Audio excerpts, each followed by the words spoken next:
Hey, what's up, y'all? Y'all know my slogan. I don't know it all,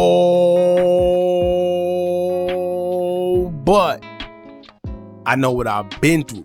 Now, before we get into this video, make sure you check us out on Patreon at www.patreon.com/Hookah Anonymous _. You guys been telling us to create one for the longest, so we recently created a community where we will upload videos that we can't share on YouTube due to their guidelines. We'll also be dropping the latest to there first, behind the scenes information that you wouldn't find anywhere else on our socials.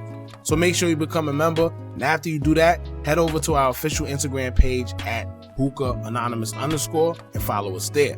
Now without further ado, let's get into what you guys came here to see. Now, as y'all know, Lil Durk's case has been pretty quiet as of lately, and maybe it's because his trial date is slowly approaching, and maybe he let go of trying to get bond once he realized that they weren't trying to let him out. Now, not only are they not trying to let him out, but to keep attempting to get a bond is not only exhausting after being rejected time after time after time, but it's also expensive. Durk had one of the top lawyers who coined himself as the billion-dollar lawyer, who goes by the name of Drew Finland, and Drew is not only just a celebrity lawyer, but he also represented the current president, Donald J. Trump, which that alone gives him enough leverage to basically set his price wherever he chose. And he does a good job, so 9 times out of 10, people are going to pay him whatever he asks for. He isn't the only lawyer on Durk's case neither, as Durk hired a team of attorneys to represent him in his current legal struggle, where he's being accused of hiring hitmen of targeting Quando Rondo to be shot and unalive, but will ultimately unalive his cousin Lil Pab instead, allegedly. Now, of course, Durk wasn't the only one involved. He's just being accused of being a mastermind, as prosecutors believe it was get back for King Von being shot and unalive by Quando Rondo associate Lil Pab back in November of 2020. Now, Lil Durk was granted a total of 3 bond arrangements in a matter of just 6 months, which is usually unheard of. Many of us thought he was going to be released at some point, because else not, why was he granted multiple bond hearings if nothing against him have changed from the first time he was denied? Unless it's just a money move on the court's behalf. Maybe Durk was just being swindled the whole time, knowing that every time he's presented in court, it's money in the attorney's pockets. I don't know, that's just a wild guess of me trying to understand what's going on. However, another situation that Lil Durk was thrown in, which came to surface in unsealed documents before he was denied bond the first time back in December of 2024, which was the unaliving of a Chicago native who went by the name of Stephon Mack.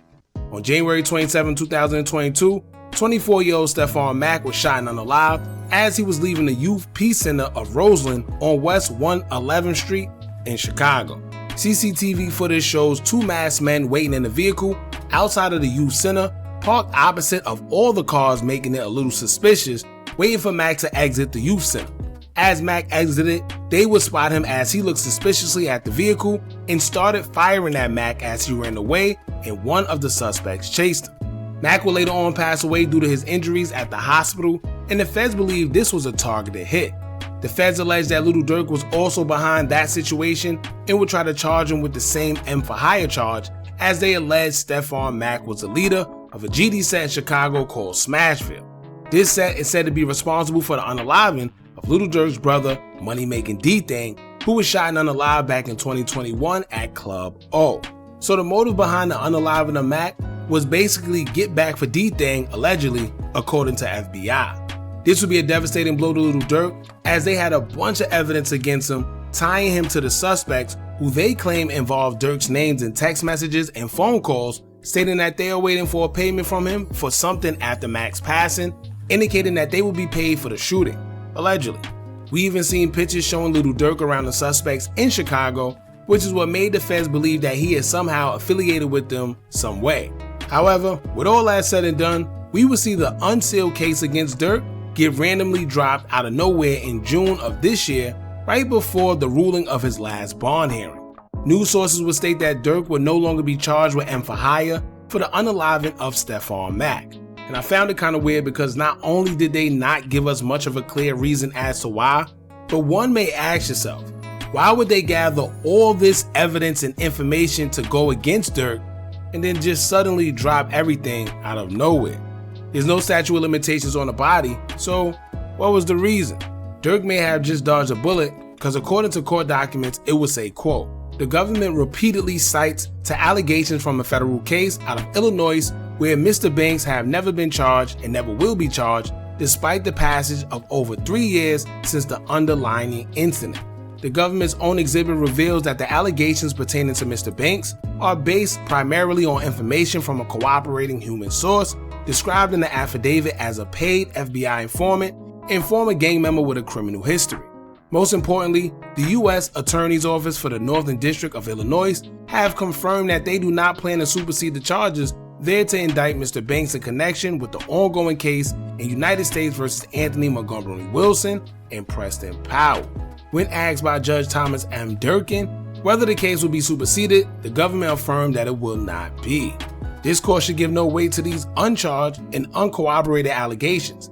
If the AUSAs in Chicago, who have had over 3 years to evaluate the evidence, have determined not to charge Mr. Banks or even name him as a co-conspirator, like they have with 2 other individuals, this court should not rely on these same non-meritorious allegations to justify in whole or in part Mr. Banks' continued detention. So I don't know if maybe they didn't have enough evidence that they feel would have stuck, or they just didn't want to continue with the superseding indictment for whatever reason. But you gotta watch the feds because this how they play. They're very tricky and you just never know. So is it safe to say that he don't have to worry about nothing, or do he? Well, recently it will come out that one of the suspects got finessed by the oldest trick in the book when it comes to being incarcerated. A guy by the name of AJ from a set called Mike City admitted everything to a jailhouse informant who was purposely put in the same cell as him to get information. Now, unfortunately, I've been incarcerated before, and one of the rules you learn in there from the older guys is to never, ever, ever speak about your case to anybody. You can, but at your own risk. You never know who's who, and the police get tricky by using people who are inmates or officers that go undercover and act like inmates to get information out of you. So the whole time you think you having a moment with another inmate, but they were really assigned to get information out of you pertaining to your case, and you was being recorded the whole time without even knowing. Well, that's what occurred. According to official court documents, it is say, quote, "A jailhouse informant was recruited by law enforcement, prepped to elicit a statement by Montgomery Wilson, and briefed on how and when to record him. On February 25, 2023, the jailhouse informant did so. A portion of the longer recording purportedly involves a discussion regarding the charge M, which occurred over a year before. In it, Mr. Montgomery Wilson repeatedly names and references the nickname Marley, which is the alias the government associates with Mr. Powell, and charge him under docket 1 at 1 Exhibit A at 1317. Specifically in this recording, Marley is specifically named over 10 times by the speaker, attributed to be Mr. Montgomery Wilson, and interwoven throughout the recording. Exhibit A at 1317. Those references included a detailed description of the planning of the charged homicide, the execution of the homicide, and Marley's supposed role in it, and payments sought and made relating to the homicide. It is a founding precept of our Constitution that an accused has a right to be confronted with the witnesses against him. Mr. Powell has no indication that Mr. Montgomery Wilson intends to testify at trial. Thus, if admitted at a joint trial, this recording would patently violate Mr. Powell's Sixth Amendment right to confrontation. It is anticipated that the government would suggest that such statement is admissible under Mr. Powell under the theory that it was a statement against penal, and I guess whatever code that they have for it. Now they say the guy Marley, who was believed to be his co-defendant in the shooting, was named over 10 times. One thing I realized is that they gave us minimal information and left a few things out. They say that he basically admitted everything from how the shooting was orchestrated, how it was planned, down to the payment that they received. So now it's 100% confirmed that they actually were paid, but the documents never stated by who. And when you go back to the old documents concerning this case, they said that they named Lil Durk's name as getting payment for what transpired. So, what happened? Who paid him? And if not Durk, then who? Also, the same video, which was Aha, where the feds accused Lil Durk of trolling Stephon Mack, and AJ was also in that video as well. Now, aside from that, it's strange how the feds just dropped the case against Durk. I have a hard time believing that they gathered all that information provided what they had, all just to let him go off the case. Now, you know how they play. Sometimes they have something brewing in the background, something more bigger, so they'll let him get off on this one because they feel that maybe he won't get out of their custody due to whatever he got going on. And then maybe they might bring this case up in the long run, but something isn't adding up. What I would say is this: AJ didn't snitch. I see a lot of people saying AJ is the one that cooperated, he's an informant, but no.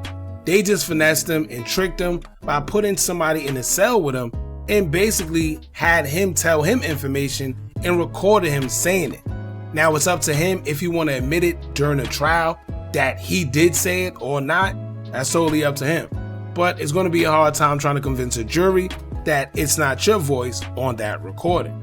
And 9 times out of 10, if you blow trial, you wouldn't get a whole bunch of time unless you just cooperate. I don't know. There was a lot of evidence to back up their claims on top of the phone that was left in the suspect's car, the informant that they say got other stuff, and it's just a lot, man. Somehow Lil Durk wiggled himself out of that one. Let's see how it goes. I wonder if they will try to recharge him for it another time or what.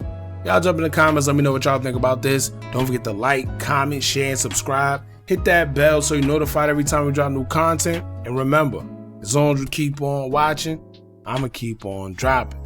I'm out.